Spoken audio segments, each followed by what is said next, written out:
Model উপস্থাপিকা জাহারা মিতু এখন নায়িকা।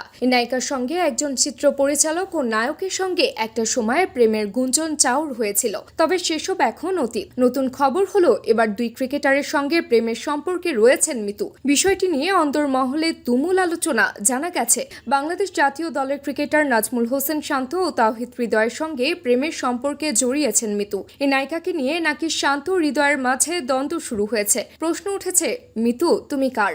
নায়িকাকে পেতে নাকি দুই ক্রিকেটারই মরিয়া, এমন কথাও বাতাসে ভাসছে। মৃত্যুর অভিনীত জয় বাংলা ও শত্রু নামে সিনেমা দুটি মুক্তি পেয়েছে। এই নায়িকা কলকাতার দেবের বিপরীতে কমান্ড ও সাকিব খানের আগুন সিনেমায় জুটি বাঁধেন, কিন্তু দুটি সিনেমার শুটিং এখনো বাকি। আদৌ এই দুটি সিনেমার শুটিং শেষ হবে কিনা তা নিয়েও সংশয় রয়েছে।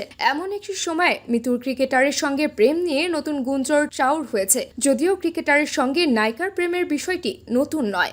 বলিউড অভিনেত্রী আনুশকা শর্মা বিরাটকে বিয়ে করে সুখে সংসার করছেন। বলিউড অভিনেত্রীদের মধ্যে ক্রিকেটারের সঙ্গে প্রেম করে আলোচনায় এসেছিলেন অমৃতা সিং, কিং শর্মা, অমৃতা আরোরা, দীপিকা পাডুকোনরা।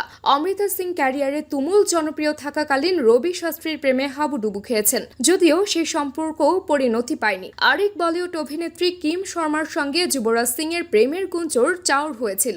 সেই প্রেম বিয়ে অবধি যায়নি। ভারতীয় ক্রিকেটার জহির খানের প্রেমে পড়েছিলেন অভিনেত্রী ঈশা সরবানী। তাদের প্রেমের স্থায়িত্ব ছিল ৮ বছর। বাংলাদেশের ক্রিকেটার সাকিব আল হাসানের সঙ্গে মডেল তানজিয়া জামান মিথিলার প্রেমের কথা কারো অজানা নয়। যদিও তিনি শিশিরকে বিয়ে করে সুখের সংসার করছেন, তবে মিথিলা সাকিবের একান্ত মুহূর্তের ছবি এখনো সোশ্যাল মিডিয়ায় চোখে পড়ে। ক্রিকেটার নাসিরের সঙ্গে শাহ হুমায়রা সুভার প্রেমের গুঞ্জন শোনা যায়। সুভা নিজেই এই প্রেমের কথা প্রকাশ্যে আনেন। প্রেম ভাঙার পর নায়িকা বনে যান তিনি। তবে মিতুর এই প্রেমের গুঞ্জন কোন দিকে যায় তা এখনো বলা যাচ্ছে না, কারণ তাকে নিয়ে দুই ক্রিকেটারের নাকি দ্বন্দ্ব চলমান। বিষয়টি নিয়ে মিতুকে প্রশ্ন করা হয়। জবাবে এই নায়িকা গণমাধ্যমকে বলেন, ছি, আপনি দুজন ক্রিকেটারের নাম বলছেন, একটা পার্সনই পাই না, আবার দুজনের সঙ্গে। তাকে নিয়ে শান্ত হৃদয়ের মধ্যে মনোমালিন্য চলছে, এমন মন্তব্য শুনে নায়িকা বলেন, এসব ভুয়া কথা, ছি বলা ছাড়া আর কোনো মন্তব্য নেই। আমি আপনার কাছ থেকেই শুনলাম।